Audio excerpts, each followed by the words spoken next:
अस्सलाम वालेकुम नाजरीन, तारीख की दुनिया में खुश आमदीद। मुझे डॉक्टर अली कहते हैं और आज की वीडियो में हम आपको दिखाने जा रहे हैं और बताने जा रहे हैं कि किस तरह से मौलाए कायनात हजरत अली अलैहिस्सलाम ने बीर अलम में जिन्नात से जंग करके 20,000 को कत्ल करके 25,000 को मुसलमान किया। मुकम्मल हवालों के साथ ये तफसीलात आज की वीडियो में हम आपके साथ शेयर करने वाले हैं। वीडियो की तफसील में जाने से पहले हमारे चैनल को सब्सक्राइब कीजिए और बेल आइकन को जरूर दबा दीजिएगा ताकि हमारी आने वाली वीडियो सबसे पहले आप तक पहुंच सके। और कमेंट सेक्शन में पाक फौज जिंदाबाद का नारा कमेंट जरूर कीजिएगा। नाज़रीन, हजरत अली अलैहिस्सलाम की ज़ात गिरामी बेशुमार कमालात और फजाइल का मंबा हैं। आप शेर खुदा भी हैं और दामाद मुस्तफ़ा सल्लल्लाहु अलैहि वसल्लम भी, वो हैदर कर्रार भी हैं और साहिब जुल्फ़िकार भी। नाज़रीन, शुजाअत और बहादुरी में मौला कायनात हजरत अली अलैहिस्सलाम का इस पूरी कायनात में कोई जोड़ नहीं था। मौला कायनात ने जब भी किसी गज़वे में नबी पाक सल्लल्लाहु अलैहि वसल्लम के हमरा शिरकत की तो अल्लाह रब्बुल इज़्ज़त ने आपके हाथ पर फतह रखी। लेकिन नाज़रीन, कुछ जंगे हजरत अली अलैहिस्सलाम ने ऐसी भी लड़ी कि जिनका तारीख में बहुत कम जिक्र मिलता है और उन्हें बयान नहीं किया जाता। उसकी वजूहात क्या हैं, ये भी हम आपको बताएंगे। नाज़रीन, इन्हीं में से एक जंग बीरुल अलम भी है जो हजरत अली अलैहिस्सलाम ने जिन्नात के खिलाफ लड़ी थी। और नाज़रीन, आज की वीडियो में हम उसी जंग का जिक्र करने वाले हैं कि जिसमें आपने 20,000 जालिम और सरकश जिन्नात को कत्ल करके जिन्नात के सैकड़ों कबाइल को दायरा इस्लाम में दाखिल किया। हजरत अबू सईद खदरी और हुज़ैफा यमानी से मरकूम है कि नबी रहमत सल्लल्लाहु अलैहि वसल्लम जंग अस्कार से वापसी पे एक उजाड़ वादी से गुजरे। आप सल्लल्लाहु अलैहि वसल्लम ने सहाबा इकराम से पूछा कि ये कौन सा मुकाम है, जिसके जवाब में उमर बिन उमैया ज़ुमरी ने कहा कि इसे वादी कसीब अर्ज़क कहते हैं और इस जगह पर एक कुआं भी है जिसमें वो जिन्नात रहते हैं जिन्हें पैगंबर खुदा हजरत सुलेमान अलैहिस्सलाम भी काबू नहीं कर सके थे। और इसके साथ ही ये भी बताया कि यही वो जगह है जहाँ से तुबा ईमानी गुजरा था और उनके 10,000 सिपाहियों को इन्हीं जिन्नात ने मार डाला था। इसके बाद नबी रहमत सल्लल्लाहु अलैहि वसल्लम ने फरमाया तो फिर यहीं पर सब लोग रुक जाएं। लिहाजा आपके हुक्म के मुताबिक काफिला वहीं पर ठहर गया। फिर आप सल्लल्लाहु अलैहि वसल्लम ने हुक्म दिया कि 10 सहाबा जिन्नात के कुएं से पानी लेकर आएं। जब ये लोग कुएं के करीब पहुंचे तो एक इंतहाई खौफनाक अफरियत बरामद हुआ और उसने ऐसी जबरदस्त आवाज दी कि जिससे पूरा जंगल आग का बन गया और धरती कांपने लगी। ये खौफनाक मंजर देखकर सब सहाबी वापस आ गए, लेकिन हजरत अबू अल आस सहाबी पीछे हटने की बजाय आगे बढ़ते गए और थोड़ी ही देर में जलकर शहीद हो गए। इतने में हजरत जिब्रील अलैहिस्सलाम नाजिल हुए। उन्होंने नबी रहमत सल्लल्लाहु अलैहि वसल्लम से कहा कि आप किसी और को भेजने की बजाय इल्म देकर मौला अली अलैहिस्सलाम को भेजें। लिहाजा आपके हुक्म के मुताबिक मौला कायनात हजरत अली अलैहिस्सलाम कुएं की जानिब रवाना हुए। नबी रहमत सल्लल्लाहु अलैहि वसल्लम ने दस्ते दुआ बुलंद फरमाया और अल्लाह के हुजूर दुआ फरमाई कि ऐ अल्लाह, हमेशा की तरह इस जंग में भी अली को फतह और नुसरत से सरफराज फरमाना। जब मौला कायनात उस कुएं पर पहुंचे तो फिर वही अफरियत बरामद हुआ और बड़े गुस्से से कुछ पढ़ने लगा। आपने फरमाया, मेरा नाम अली इब्ने अबी तालिब है और मेरा अमल और शेवा सरकशों की सरकूबी करना है। ये सुनकर उसने मौला कायनात पर एक जबरदस्त करतबी हमला किया। आपने उसका वार जाया करके जुल्फिकार से उसे टुकड़े टुकड़े कर दिया। उसके बाद आग के शोले और धुएं के तूफान कुएं से बरामद हुए। जबरदस्त शोर मचा और बेशुमार डरावनी शक्लें सामने आ गईं। मौला अली अलैहिस्सलाम ने बरदम व सलामन कहा और चंद आयतों की तिलावत फरमाई जिससे आग बुझने लगी और धुआं भी आहिस्ता आहिस्ता हवा में तब्दील होने लगा। फिर उसके बाद मौला अली अलैहिस्सलाम कुएं की जगह पर चढ़ गए और कुएं से पानी हासिल करने के लिए बर्तन डाल दिया, लेकिन जिन्नात की जानिब से उस बर्तन को कुएं से बाहर फेंक दिया गया। आप अलैहिस्सलाम ने कोई कलाम पढ़ा और फरमाया कि मुकाबले के लिए सामने आ जाओ। ये सुनकर एक और खौफनाक अफरियत बरामद हुआ, लेकिन आपने उसे भी कत्ल कर दिया। फिर आपने कुएं में बर्तन डाला, लेकिन फिर उसी तरह उस बर्तन को बाहर फेंक दिया गया। गर्ज ये कि इसी तरह 3 बार हुआ। बिलाखिर आपने असहाब से कहा कि मैं कमर में रस्सी बांध कर कुएं के अंदर उतरता हूँ, तुम रस्सी को पकड़ो।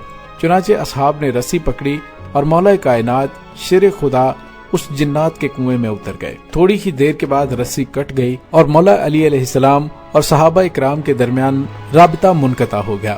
اصحاب سخت پریشان ہوئے اور گریہ کرنے لگے۔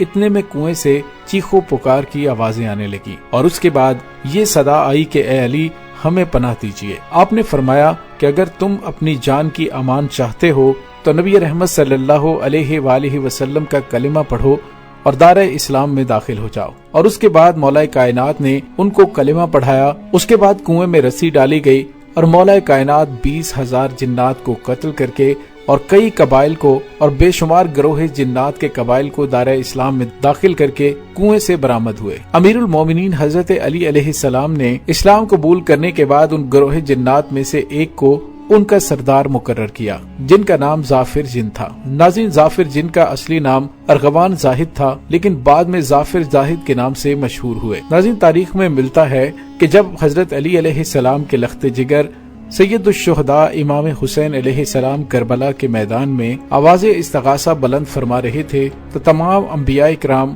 مقرب فرشتے، جنات اور دیگر نظر نہ آنے والی مخلوقات بھی امام حسین علیہ السلام کی نصرت کے لیے حاضر ہوئیں۔ ملائکہ کا ایک گروہ اپنے منصور نامی سردار کے ساتھ آیا جبکہ جنات کا ایک گروہ بھی آپ کی مدد کے لیے پہنچا اور اس گروہ کا سردار وہی ظافر نامی جن تھا جس کو حضرت علی علیہ السلام نے بیر العلم میں کلمہ پڑھا کر گروہ جنات کا سردار بنایا تھا۔ وقت عاشور اپنی تاج پوشی کا جشن منا رہا تھا کہ دو جنات نے انہیں کربلا میں امام حسین علیہ السلام کے حالات سے آگاہ کیا، جس پر وہ روتے ہوئے اپنے تمام امور چھوڑ کر کربلا میں امام حسین علیہ السلام کی نصرت کے لیے حاضر ہوئے، لیکن امام حسین علیہ السلام نے اسے خیر کی بشارت دے کر مدد کرنے سے منع فرمایا۔ امام حسین علیہ السلام نے فرمایا کہ اے ظافر، میں علی اصغر، علی اکبر، حضرت عباس علمدار اور قاسم کو راہ خدا میں شہید کروا چکا ہوں، مجھے حکم الہی پر یہ قربانی دینی ہے اور اپنے نانا کے دین کو بچانا ہے۔ ناظرین، جنوں، پریوں، دیو، سایوں اور بد ارواح کے ذکر سے بھری پڑی ہے۔ روزانہ کی بنیاد پر دنیا میں پھیلے ہوئے بے شمار انسانوں کو اس طرح کی مخلوقات سے پالا پڑتا رہتا ہے۔ کبھی کوئی گھر آسیب زدہ ہو جاتا ہے تو کبھی کسی انسان پر جنات اور شیاطین غالب آ جاتے ہیں یا کسی آدم ذات پر دیو اور پریوں کا سایہ پڑ جاتا ہے، جبکہ کچھ ملحد لوگ فرشتوں اور جنات کے وجود کے ہی قائل نہیں ہیں۔ وہ کہتے ہیں کہ جو چیز محسوس نہ ہو اور مشاہدے میں نہ آئے اس کا وجود فرضی اور غیر عقلی ہوتا ہے، حالانکہ عقلی اعتبار سے بھی ملائکہ اور جنات کا وجود ممکن ہے، جبکہ قرآن مجید میں ان کا واضح طور پر ذکر موجود ہے۔ ناظرین، اگر جنات کی پیدائش کی بات کی جائے کہ اللہ تعالیٰ نے اپنی قدرت کاملہ سے ایک ایسی آگ کو پیدا فرمایا تھا جس میں نور بھی تھا اور ظلمت بھی۔ اس آگ کے نور سے فرشتے پیدا کیے اور دھوئیں سے دیو، جبکہ آگ سے جنات کو پیدا فرمایا۔ فرشتے چونکہ نور سے پیدا ہوئے تھے اسی لیے وہ اپنی طبیعت کے مطابق اطاعت الہی میں مشغول ہو گئے،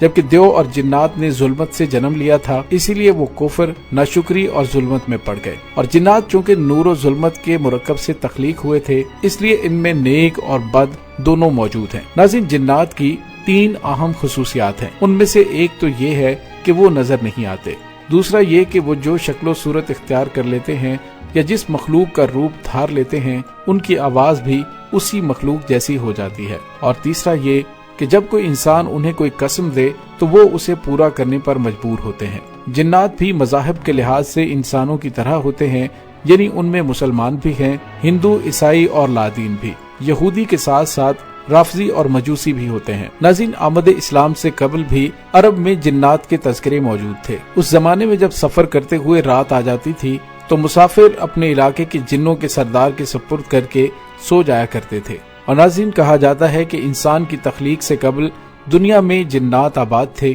چونکہ یہ آگ سے تخلیق ہوئے تھے اس لیے انہوں نے دنیا میں فتنہ و فساد برپا کر رکھا تھا۔ قرآن مجید میں حضرت سلیمان علیہ السلام سے متعلق بیان فرمایا گیا ہے کہ ان کی حکومت انسانوں، جنات اور جانوروں پر بیک وقت تھی۔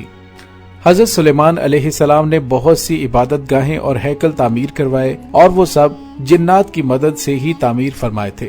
صحیح حدیث میں ہے کہ ہر انسان کے ساتھ ایک ہمزاد جن ہوتا ہے۔ ہمزاد جن اصل میں ایک قسم کا شیطان ہے جو شیطان کے ساتھ ہر وقت رہتا ہے۔